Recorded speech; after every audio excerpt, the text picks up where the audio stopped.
నా దేవుడు మిమ్మల్ని మీ కుటుంబాలను నిండారులుగా దీవించును గాక. ఈరోజు ఒక వాక్యాన్ని చదువుకొని ముందుకు నడవాలని ఒక దేవుని సేవకుడిగా కోరుకుంటున్నాను. అందరం కూడా దేవుని సన్నిధిలో గడపాలి, దేవుని మెండైన దేవుని పొందుకోవాలి. మనం నిత్యత్వంలోకి వెళ్ళాలంటే ఆయనతో మనము నడవాలి, ఆయన ఆజ్ఞలు పాటించే వారు ఉండాలి, ఆయనలో మనం అడ్డుకట్టబడే వాళ్ళు ఉండాలి. ఈరోజు కొన్ని లేఖనాల బట్టి మనం ఎలా ఉండాలో కొన్ని తెలుసుకుందాం. ఈరోజు యోహాను సువార్త 1వ యోహాను పత్రిక 5వ అధ్యాయం 3వ వచనాన్ని చదువుతున్నాను. అందరూ కూడా బైబిల్ ఇంటి తీసి చదవటానికి ఇష్టపడండి, లేకపోతే వినటం వల్ల విశ్వాసం వల్ల చదవడం వల్ల జ్ఞానం కలుగుతుందని లేఖనాలు బట్టి ఆధారం చేస్తున్నాం. యోహాను మొదటి పత్రిక 5వ అధ్యాయం 3వ వచనం. మనం ఆయన ఆజ్ఞలు గనుకున్నట్టయే దేవుని ప్రేమించుట, ఆయన ఆజ్ఞలు వారమైనవి కావాలి యోహాను గారు రాస్తున్నాడు. యోహాను గారు అంటే ఎవరు? స్వయాన యేసు ప్రభుల వారికి తమ్ముడు, రక్త సంబంధుడు. ఆయన రాస్తున్నాడు, ఆయన ఆజ్ఞలు ఏవి భారం కాదు. నిన్ను వలె నీ పొరుగు వారిని ప్రేమించము, తల్లిదండ్రుని ప్రేమించమని మనల్ని చెబుతున్నాడు. మనం ఎంతవరకు ప్రేమించగలుగుతున్నాం మన తల్లిదండ్రుల్ని, మన ఆజ్ఞలు మనం ఎంతవరకు పాటించగలుగుతున్నామో ఈరోజు మనం తెలుసుకోవాలి. నిన్ను వలె నీ పొరుగు వారంటే ఎవరో కాదు. మనకు ఎంతో దూరం నుంచి మన ఎముకలో ఎముక భార్య కూడా పొరుగు వారి కింద లెక్కే వస్తుంది.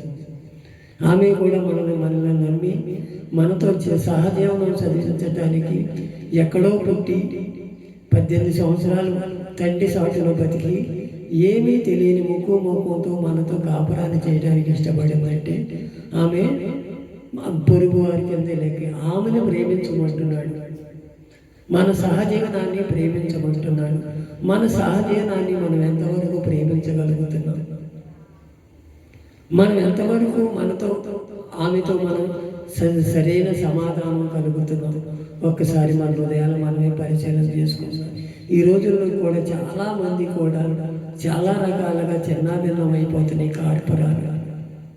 ఏది ఆ ప్రేమ అనేది మనలో లేకపోవటం, వాళ్ళిద్దరూ కూడా సైక్యత, ఒకరంటే ఒకరు పడకపోవటం, ఒకరంటే ఒకరు ద్వేషించుకోవటం, ఒకరంటే ఒకరు హింసించుకోవటం, నేను గొప్ప అని అక్కడ ఇద్దరు కూడా తేడాలు వచ్చి దేవునికి దూరం అయిపోవటం కూడా కోర్టులు పాలైపోయి నానా బాధలు పడుతున్నారు. ఇలాంటి వారు చాలా మంది ఉన్నారు. అలాంటి వారిని ప్రేమించండి. నిన్ను నువ్వు తగ్గించుకొని, నిన్నొక భర్త నిన్నొక మాట అన్నాడా, భార్య ఒక మాట అన్నా, దాన్ని కొద్దిగా ఆగితే మళ్ళీ సరి చేసుకుంటారు ఇద్దరు కూడా. నేను అనవసరంగా భార్యను అన్నానే, అనవసరంగా భర్తను అన్నానే అని ఆలోచన చేసేవారైతే వారి కాపురాలు నిలబడతాయి. అదే అంటున్నాడు, తల్లిదండ్రుల్ని ప్రేమించమంటున్నాడు. తల్లిదండ్రులు మనం ఎంతవరకు ప్రేమించగలుగుతున్నాం? మనకు తల్లిదండ్రుల మీద ఎంత బాధ్యత కలిగి ఉంటున్నాం? మన కోసం కాయా కష్టం చేసి ఎన్ననక వాననక ఎంతో రేయింబగులు కూడా, నా పిల్లలు నేను బతికిన బతుకు నా పిల్లలు బతకూడదు, నేను జీవించిన కాలం నా పిల్లలు ఉండకూడదు, నాకన్నా ఉన్నతమైన చదువులు చదువుకోవాలి, ఉన్నతమైన ఉద్యోగాలు చేయాలి, నేను కాయా కష్టం చేసి బతుకుతున్నాను, నా పిల్లలు బతకూడదని ఎంతోమంది తల్లిదండ్రులు ఈ రోజున కష్టపడి కట్టుకోవడానికి సరైన బట్ట లేక కూడా నా పిల్లోడు బయటికి వెళ్తున్నాడు, మంచి బట్టలు కుట్టించాలి, నా పిల్లలు బట్టల్లో మంచి ఉన్నతమైన ఇంకొకరి మీద ఉన్నతంగా చూడాలని ఆశపడే తల్లిదండ్రులు ఈ రోజుల్లో చాలామంది ఉన్నారు. కాలేజీలకు వెళ్ళటం, వాళ్ళ ఇష్టం వచ్చినట్టు చేయటం, వాళ్ళ ఇష్టం ప్రవర్తించడం, ఇష్టవిడిగా ప్రవర్తించడం. తల్లిదండ్రులు ఆడలేదు, ఇటు మగలేదు, ఇద్దరు కూడా అదే బాటలో నడుస్తున్నారని దేవుడి వాళ్ళని సరైన బాటలో నడిపించాలని మనం ఎప్పుడూ కూడా మన పిల్లల గురించి ప్రార్థన చేసేవారు ఉండాలి. మొక్కైనది వంగందే, మానైంది వంగదు. మనం చిన్నపిల్లలప్పుడు కాడించి కూడా వాళ్ళ దేవుని సన్నిధిలో నడిపింది, దేవుని భయభక్తుల్లో ఉంటే వాళ్ళు తల్లిదండ్రుల మాట వింటారని ఒక దేవుని సేవకుడిగా కోరుకుంటున్నాను. మనం ఏ స్థితిలో ఉంటున్నాం, మన పిల్లలకి ఏ ఆజ్ఞలు నేర్పుతున్నాం? ఒకసారి మన హృదయాలు మనమే పరిశీలన చేసుకోవాలి. మనం పరిశీలన చేసుకొని మన కుటుంబాలు చక్కదిద్దుకోవాలని దేవుడి లేఖనాలు బట్టి పడుతుంది.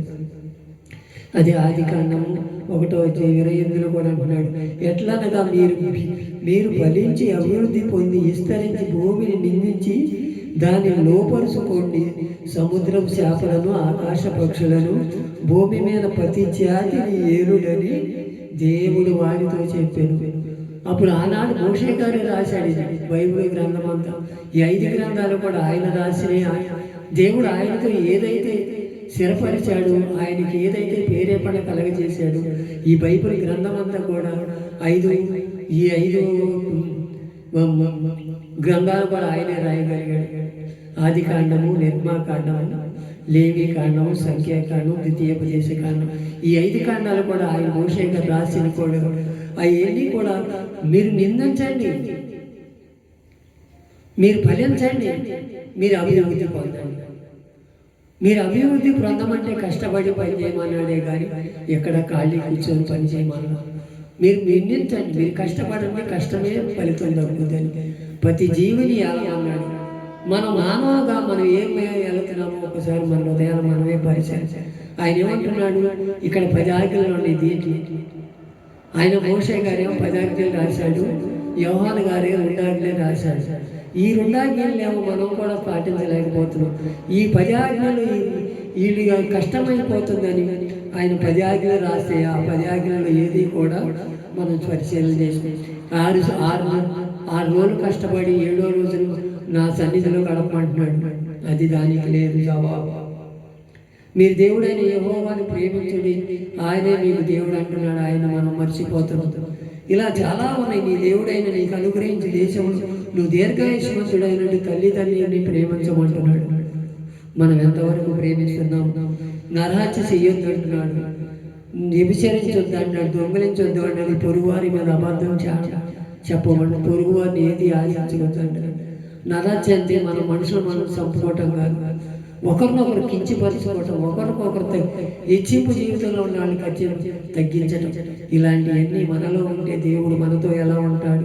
మనం ఇవన్నీ కూడా దేవుని ఆజ్ఞ ఏది కూడా దాన్ని గైకోనుగా ప్రేమించటం అది భారమైనవి కావాలి. ఆ రోజునే మాకు రాశాడు యోహాను గారు, అవి మనకి భారమయ్యేవి కాదు కానీ మా అహంకారం పట్టు, మన అసూయను పట్టు, మన దూరదృష్టిని పట్టు మనం వాటిని గైకొనలేకపోతున్నామే కానీ అవి కూడా భారమైనవి కాదు.